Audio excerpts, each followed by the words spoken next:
Mas que grande honra ser criado à semelhança de Deus, ser um indivíduo com liberdade de pensamento.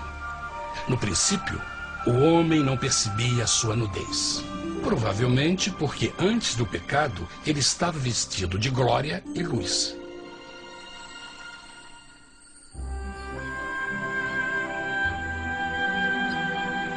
Deus também criou a companheira perfeita para Adão, sua bela esposa Eva.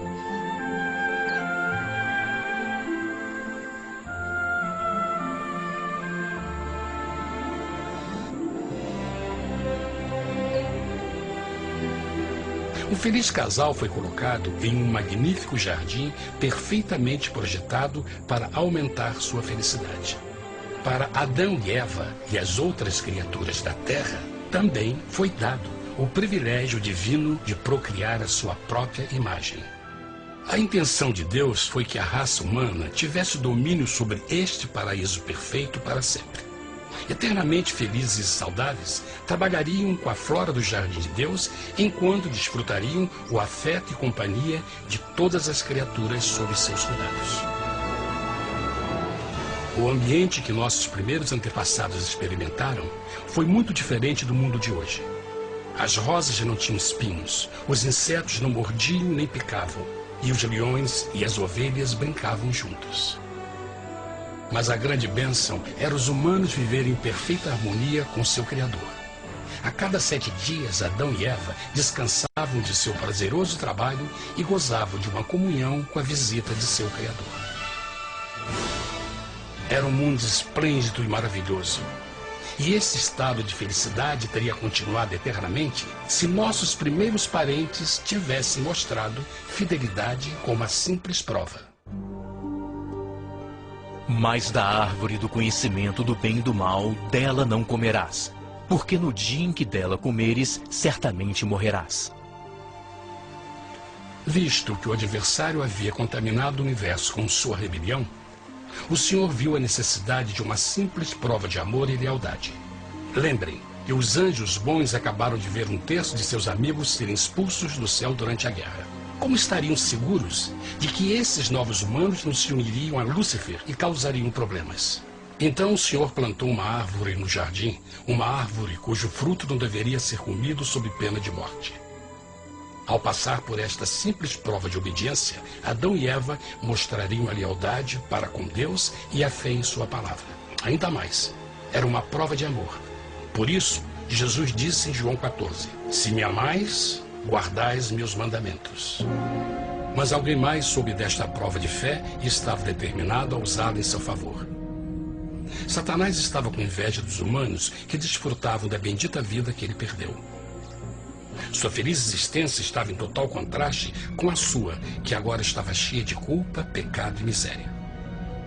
Com ressentimento e raiva, não estava disposto a deixar o casal em paz, pois o pecado sempre buscará arrastar a outros consigo.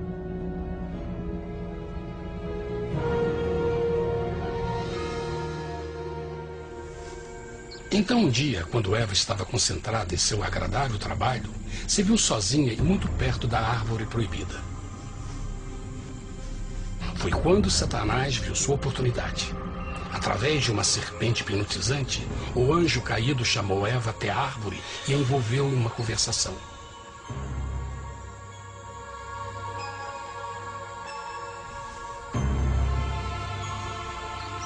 Suas palavras encantadoras foram cuidadosamente calculadas para gerar desconfiança a Deus.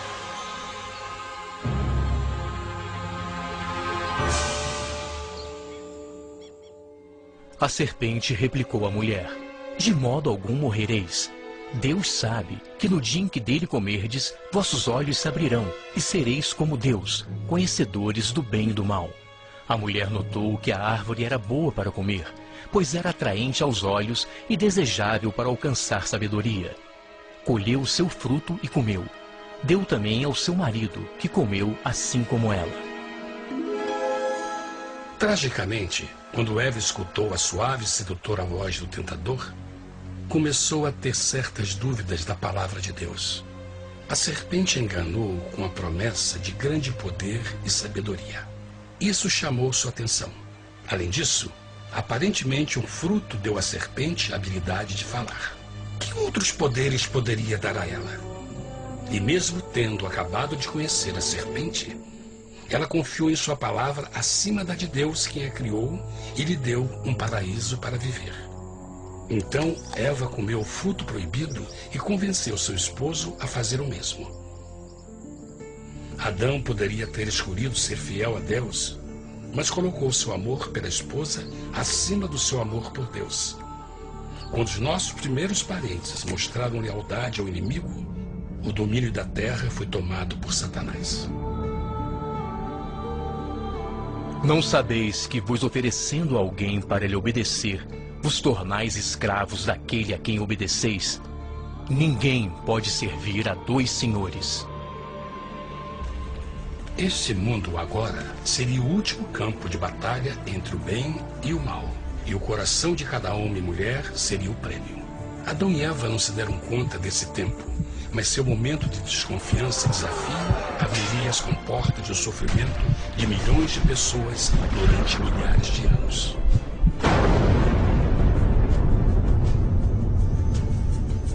Portanto, como o pecado entrou no mundo por um homem, e por ele a morte, e assim a morte transmitiu-se a todos os homens naquele em quem todos pecaram. Nossos primeiros parentes logo enfrentaram o terrível resultado de seu pecado.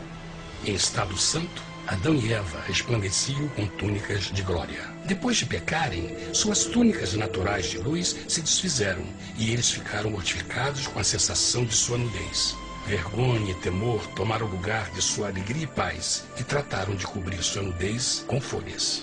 Agora eles se encontravam sob constante influência do diabo. Ao ceder à tentação, debilitaram sua natureza. E Satanás ganhou poder sobre a humanidade. As pessoas não podiam resistir às tentações do diabo com sua própria força. Por último, e o mais aterrador, se encontravam vivendo sob a pena de morte iminente. Deus havia advertido que a desobediência traria a morte. Já tinha experimentado a morte espiritual. Quanto tempo passaria para sofrerem a morte física também? Nesse ponto, seu futuro não tinha nada mais que escuridão e desespero. Tendo expulsado o homem, colocou diante do jardim do Éden os querubins com o cintilar da espada flamejante, para guardar o caminho da árvore da vida. Como o pecado provocou a expulsão dos anjos caídos de seu lar celestial, agora pela desobediência, Adão e Eva foram tirados de seu jardim, seu lar no paraíso. Tudo à sua volta estava mudando rapidamente, e a humanidade se encontrou suscetível às dores, doenças e finalmente à morte. Até os animais e plantas estavam infectados pela terrível maldição. Os espinhos e cardos agora pareciam em árvores e flores, e os animais que antes eram gentis começaram a se matar e a devorar uns aos outros. O pior resultado foi que o pecado separou a humanidade de Deus. Mas vossas iniquidades cavaram um abismo entre vós e vosso Deus. São vossos pecados que ocultaram de vós sua face, para não vos escutar. Na criação, foram dados a Adão e Eva a honra de falar com os anjos, e até com o Filho de Deus cara a cara. Mas Deus é tão puro e santo que nenhum mal pode existir na sua presença. Agora que os primeiros humanos tinham pecado, Deus afastou sua santa presença deles para a sua própria proteção. O pecado tinha queimado uma parte da alma do homem que já não podia ver a dimensão espiritual. Deste momento em diante, a comunicação com o céu seria limitada.